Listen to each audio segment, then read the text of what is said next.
Olá a todos, vamos apresentar aí hoje um tema sobre Management 3.0. O trabalho vai ser apresentado por mim, Fábio, pela Daniele e pelo Diogo. Aqui um pouco da nossa agenda aí foi dividida em 4 tópicos: a introdução, energizar pessoas, empoderar pessoas e alinhar restrições. Então, eu vou começar falando sobre management, que é de gestão, e os primeiros indícios históricos de gestão apareceram em 5000 a.C. na Suméria, que tinha como objetivo possibilitar resolver problemas práticos enfrentados na agricultura. Posteriormente, no Egito Antigo, foram encontradas algumas evidências de um sistema administrativo. E essas evidências se referem a um sistema econômico planejado e dimensionado por Ptolomeu, que não poderia ter sido operacionalizado sem uma administração sistemática e organizada. E também na China, em 500 a.C., a Constituição de Zhou era focada em regras e regulamentos da administração pública. Pode passar, Fábio. Richard David define gestão como a atenção dos objetivos organizacionais de forma eficaz e eficiente, através de planejamento organizado, planejamento, organização, liderança e controle de recursos. O management possui 3 fases principais, né? Que recebe os nomes de 1.0, 2.0 e 3.0, para poder ter uma referência às atualizações de software, que recebe essa nomenclatura. Pode passar. Vou estar falando um pouco primeiro sobre Management 1.0. Na gestão 1.0, pessoas que sabiam ler, escrever e fazer contas eram colocadas em uma hierarquia mais alta por conta de suas habilidades diferenciadas, o maior conhecimento em relação aos operários que ficavam na linha de produção. Pode passar, Fá. E aí, nessa época, existia a gestão baseada em comando e controle, onde os trabalhadores eram apenas executores e o poder de decisão estava no topo da pirâmide, ou seja, naquelas pessoas que sabiam ler, escrever e fazer conta. E esse estilo de gestão é muito bem retratado no filme que todo mundo já deve ter assistido, que é Tempos Modernos, onde cada pessoa era responsável por fazer uma só função. Pode passar. No gerenciamento 1.0, a hierarquia era fortemente ligada ao salário. Isso é uma frase do Apelo, né, que é o criador do Manage 3.0. Isso quer dizer que a hierarquia está fortemente ligada ao salário, ou seja, quanto mais alta a hierarquia, mais alto era o salário. Pode pular. Manage 2.0, que no caso é a gestão 2.0, as pessoas notaram que havia algo de errado na 1.0, mas não perceberam que realmente estava falhando. Foram criados modelos como Six Sigma, balança de Scorecard e também teoria das restrições e qualidade total, entre outras. Pode passar. A 2.0 funcionou como uma atualização da 1.0, onde as pessoas não passaram a ser somente executores, mas passaram a ser ativos valiosos. Mas, por outro lado, permanecia a hierarquia e seus benefícios e status. Até que surgiu, em 2010, o Manage 3.0. Pode passar. O Manage 3.0 assume a complexidade do sistema e propõe uma gestão em cima do propósito do sistema e não das pessoas.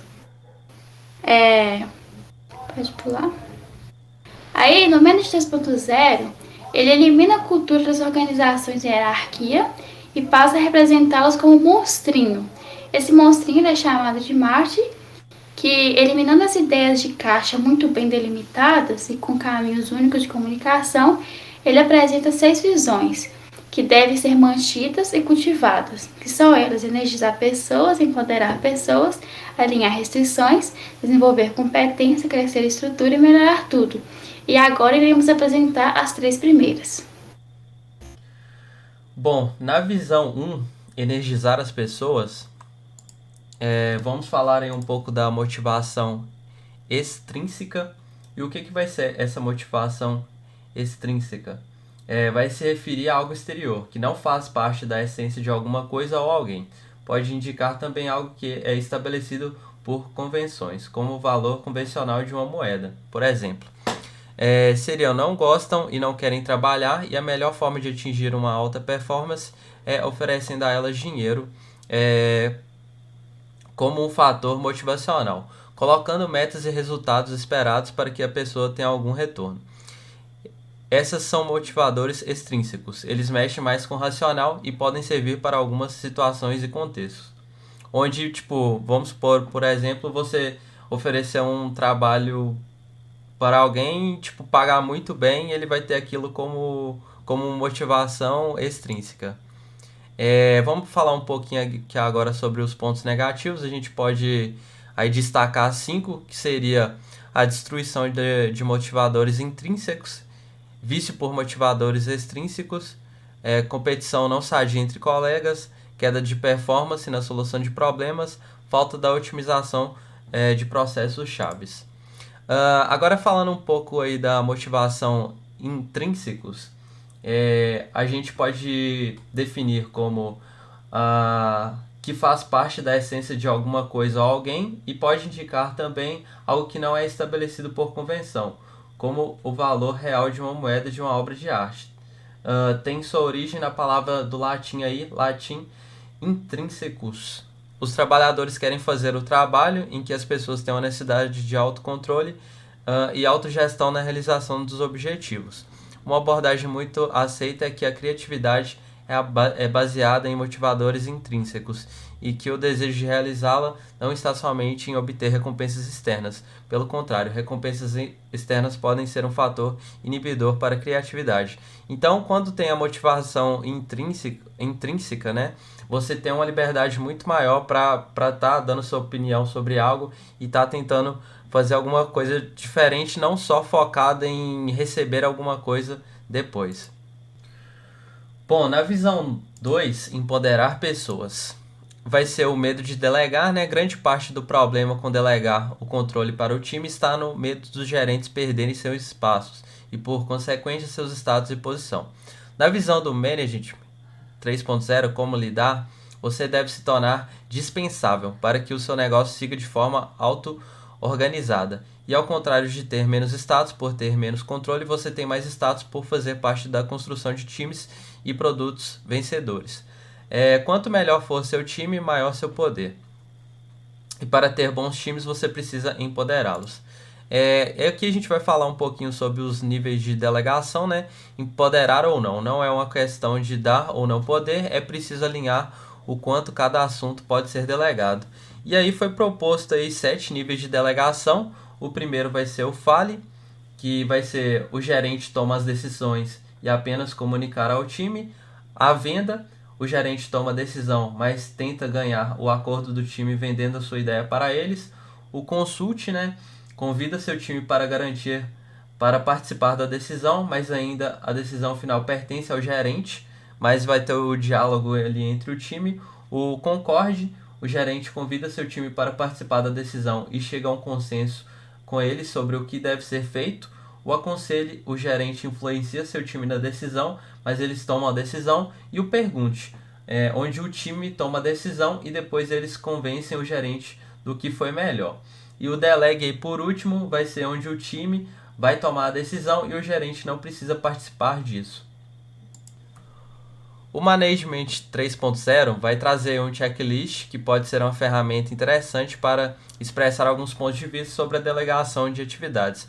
A gente pode citar aí como exemplo aí o 1, o risco da delegação está endereçado, então vão ser algumas perguntas aí que você vai fazer. O 2, as pessoas têm empoderamento e disciplina. 3, as pessoas entendem quando o trabalho está concluído. E 4, as pessoas têm as ferramentas necessárias.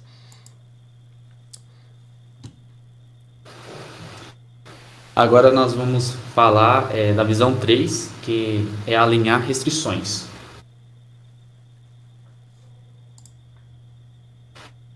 Auto-organização.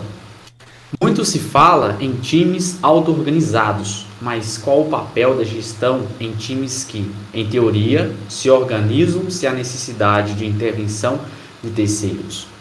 Estamos submetidos a várias restrições. Nosso ambiente natural é uma restrição. A gravidade é uma restrição. Recursos limitados são restrições. E por aí vai. Ou seja, por si só, já somos naturalmente submetidos a algumas restrições. Portanto, somos capazes de auto-organizar-se. O propósito do time. Se utilizarmos a visão de que o propósito de uma organização é gerar lucros aos acionistas, estaremos ignorando o fato de que cada pessoa, seja ela um acionista, uma gerente ou um funcionário da organização, tem um propósito individual. Portanto, o propósito de uma organização não pode ser considerado igual ao propósito individual de uma pessoa, e sim como resultado da interação entre as pessoas com os mais diversos propósitos e a geração de lucro aos acionistas, um resultado dessa interação. Isso mostra, tanto na nossa vida, né, cotidiana, que a gente vê muito em reportagem, falar sobre corrupção.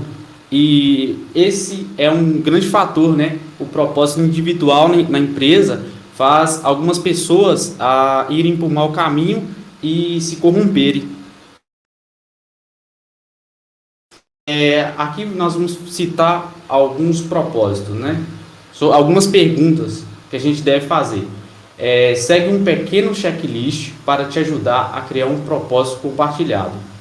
Primeiro tópico. Ele é específico e as pessoas sabem o que ele quer dizer? Então, o propósito ele precisa ser bem detalhado e bem definido para as pessoas estar cientes do que está acontecendo. Ele é realista para as pessoas?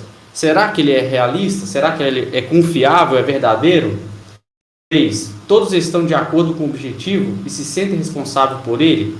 Então, todos têm que estar no mesmo barco, né? Com o mesmo objetivo. 4. Consigo saber quando tive sucesso? Será que é verdadeiro também? Será que esse sucesso não estou sendo enganado? 5. Ele é motivador para as pessoas que participaram dele? Será que ele é motivador? Então, essas aí são as 5 perguntas que devemos fazer para ter o propósito do time. E aí estão nossas referências. Muito obrigado a todos.